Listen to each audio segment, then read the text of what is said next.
Hi everyone. Today I am talking about the topic ameloblastoma. Ameloblastoma made up of two words. The first word is the English word amel meaning enamel and the Greek word blastoma is the second word meaning germ. So the admentinoma it was earlier known and its term was given by Molasses in 1885. This term implied the formation of hard tissue and no such material was present in this lesion.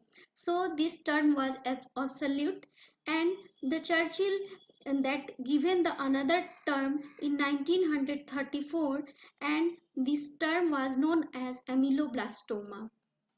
By Robinson, the ameloblastoma is defined as it is a usually unicentric, non-functional, intermittent in growth, anatomically benign and clinically persistent lesion. So there is the thought that the ameloblastoma originate and the tumor may be derived from rest of the cell rest of the enamel organ, that is the remnant of the dental lamina and the remnant of the dental lamina which is also present in the gingival soft tissue that may lead later on peripheral ameloblastoma. And the other thought that it may also arises from the epithelial rest of Molasses odontogenic cyst. In that cyst may sometimes may occur neoplastic proliferation and it may lead to ameloblastoma. As an example, unicystic ameloblastoma that is formed by the neoplastic proliferation of the non-neoplastic odontogenic cyst. So this is the thought that the ameloblastoma get arises and it may be arises to the basal cell of the surface epithelium of the jaw, or it may heterotopic epithelium in other parts of the body, especially in the pituitary gland.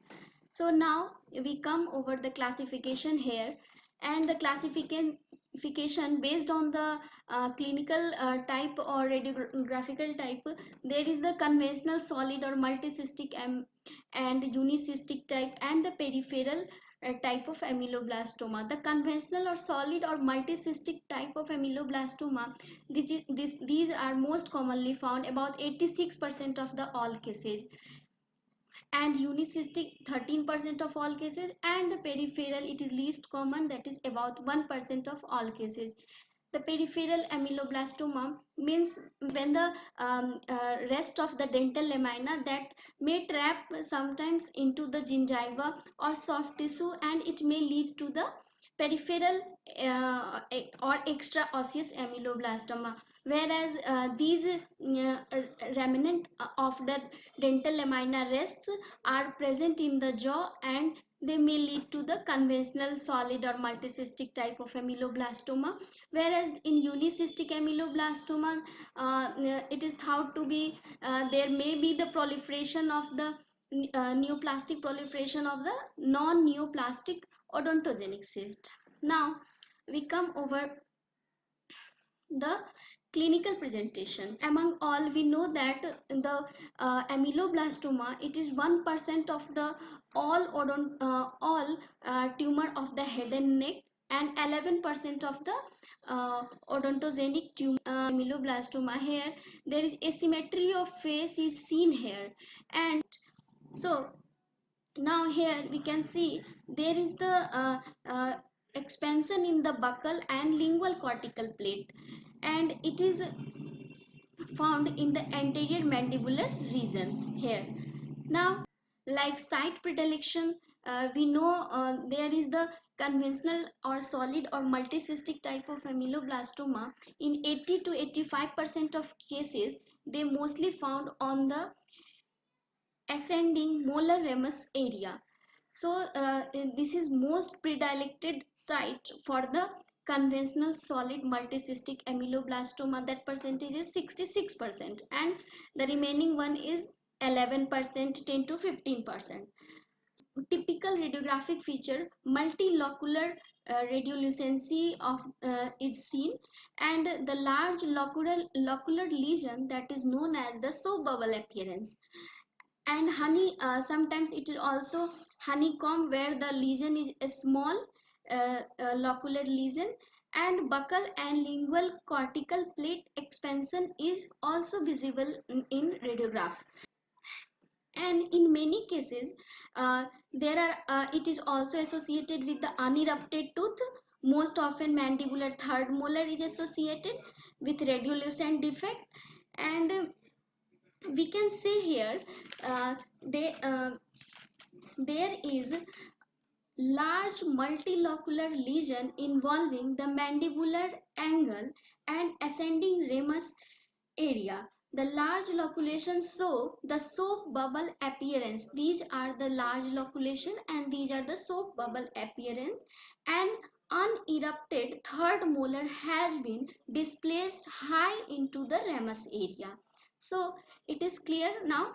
And now come to the another radiographic feature. There is also here we can observe that the large loculation of the multicystic lesion, that is known as the soap bubble appearance, and sometimes the small loculation that is known as the honeycomb appearance.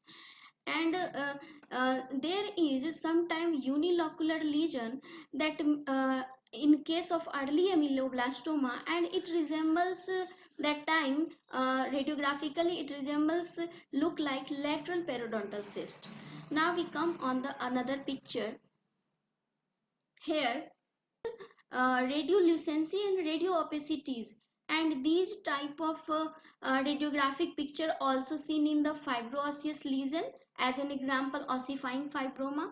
So we can confuse here, is it ossifying fibroma or is it a desmoplastic type of ameloblastoma. This lesion here we can see also the radiolucency along with the radioopacity. So now we come under the part of the differential diagnosis. So radiographic interpretation, there are very resemblance to towards many of the lesion.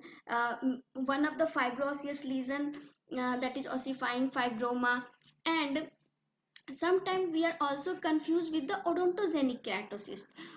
In odontogenic keratocyst, there is buccal and lingual cortical expansion is not there, but in case of ameloblastoma, buccal and lingual cortical plate expansion is there.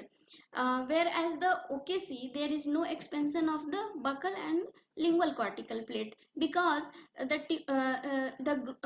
growth, the odontogenic keratocyst runs through the medullary spaces and there is no expansion of the cortical plate. So we can differentiate it radiographically. And it is other differential diagnosis, it resembles ameloblastic fibroma, odontogenic myxoma, central giant cell granuloma, and dentigerous cyst. So we can sometimes confuse with the dentigerous cyst. That time histologically we find the epithelial lining and determine is it a dentigerous cyst or the ameloblastoma. So epithelial lining does determine the lesion. So now we come over here to the histological types of the conventional solid or multicystic ameloblastoma. So in other lecture we continue about the conventional solid multicystic type of ameloblastoma histopathology. Now thanks, and continue to our lecture. So please, if you like this video, then you please like, subscribe and share. Thank you.